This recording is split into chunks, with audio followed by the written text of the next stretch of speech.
បាទសូមគោរពជំរាបសួរបាទពុកម៉ែបងប្អូនបាទជួបគ្នាម្ដងទៀតហើយសុខសប្បាយជាទេពុកម៉ែបងប្អូនបាទអើយបែកគ្នាមករយៈអត់ដែលបានឡាយបានផុសអីទេបងប្អូនហើយឡាយជាប់រវល់ហើយក៏មិនបានធ្វើវីដេអូបាទដើម្បីឲ្យបងប្អូនមើលបាទឥឡូវនេះខ្ញុំបាទចង់បង្ហាញពីប្រភេទថ្មកែវ9ណាបងប្អូនបាទប្រភេទ9ទឹកឃ្មុំជាប្រភេទថ្មកែវធម្មជាតិបាទនេះយើងនៅជាធម្មជាតិឡើយទេបាទដោយសារយើងអត់ទាន់បានកែច្នៃនៅឡើយណាបាទបងប្អូនមើលសាច់បាទ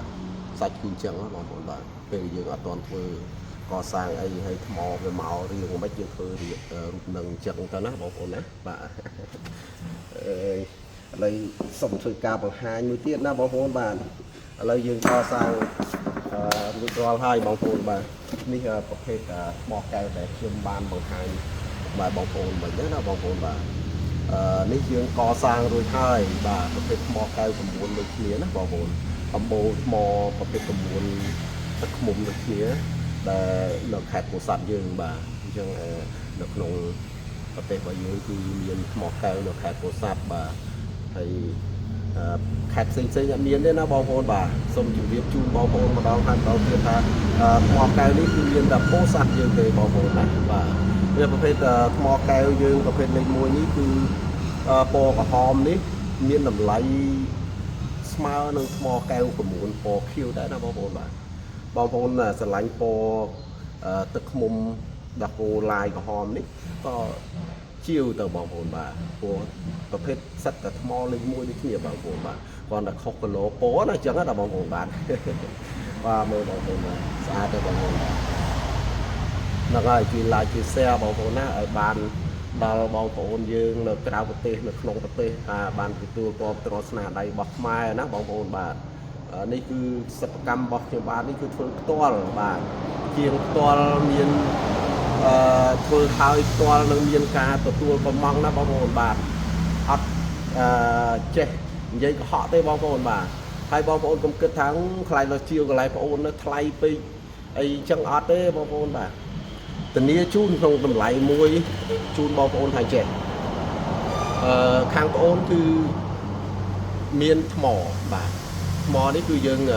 ទិញពីគេដែរចឹងប៉ុន្តែក្នុងការselect ថ្មមួយដែលយើងមានកម្រិតគុណភាពមួយខ្ពស់បាទតម្លៃក៏ខ្ញុំហ៊ានទិញតម្លៃថ្មក៏ខ្ពស់ហើយស្នាដៃតែថ្មល្អគឺខ្ញុំបញ្ចូលស្នាដៃខ្ពស់ដែរបងប្អូនបាទស្នាដៃកន្លែងខ្ញុំគឺមានច្រើនទម្រង់បាទអាចកំងបានឆ្លាញ់វាមិនក៏ធ្វើបានដែរអញ្ចឹងណាបងប្អូនបាទហើយនេះតម្លៃគឺសមរម្យបងប្អូនបាទធានាជូនក្នុងតម្លៃមួយថាចេះបងប្អូនជឿទៅហើយគឺមិនខកចិត្តបាទហើយបើគេថាថ្ងៃក្រោយកន្លែងបងប្អូនថ្លៃមកស្ដីមករករឿងបាទធានាជូនព្រោះកន្លែងបងប្អូនគឺទិញថ្មតម្លៃមួយបុកជាមួយពលកម្មបោះជាងយើងផ្ទាល់តែម្ដងបងប្អូនណាបាទហើយទូទាត់លត់សើទៅបងប្អូនហើយបានតែទីទួទេដើម្បីរស់ចំជីវិតគ្រួសារណាបងប្អូនបាទនេះផ្នែនមកទឹក8ណាបងប្អូនបាទប្រភេទថ្មកែវ9បាទ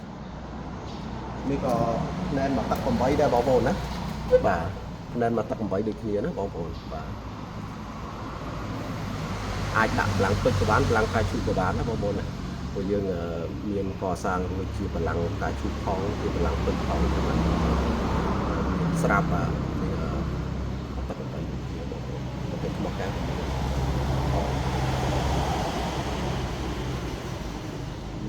ផ្នែកពីទឹកបងប្អូនណាផ្នែកពីទឹកផ្នែកពីទឹកទៅបានជូនបងប្អូនមកជុំទៀតណាបងប្អូនបាទហើយកម្លាំងនេះគឺយើងយកកម្លាំងរចនាបថដូចកម្លាំងនៅពលានបងប្អូនណានៅពលានថ្មីយើងគឺធ្វើរចនាបថតាមប្លង់កម្លាំងនេះដែរអញ្ចឹងខ្ញុំក៏ធ្វើតាមនៅបាទ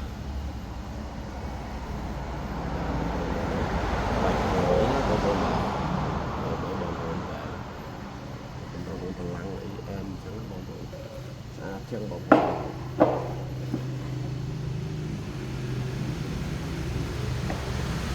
នេះទម្រង់បែបបត់នៅពលានថ្មីគ្នាបងប្អូនណាខ្ញុំបញ្ចេញស្នាដៃថ្មីជូនពុកម៉ែបងប្អូននេះគឺដោយសារក្រសួងលោកបានកសាងដាក់នៅពលានឧបថ្មីរបស់យើងនឹងគឺយកតាមរចនាបថមកហើយអញ្ចឹងខ្ញុំក៏ធ្វើតាមបាទយករចនាបថដូចគ្នាហ្នឹងទៅដើម្បីឲ្យពុកម៉ែបងប្អូនថា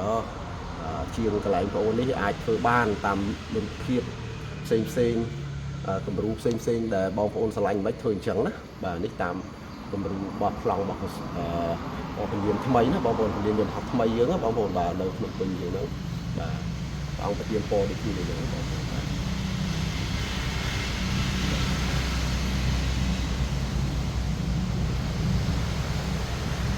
បាទហើយនេះផ្នែកទីទឹកបងប្អូនណាយើងយកគំរូតាមពលានដូចគ្នាបាទដែលក្នុងគេយ៉ាបត់ចាញ់នេះព្រះអង្គចាញ់នេះណាបងប្អូនបាទដល់បងប្អូនស្រឡាញ់អង្គណាមួយណាប្រាប់បាទជួយកំងបាន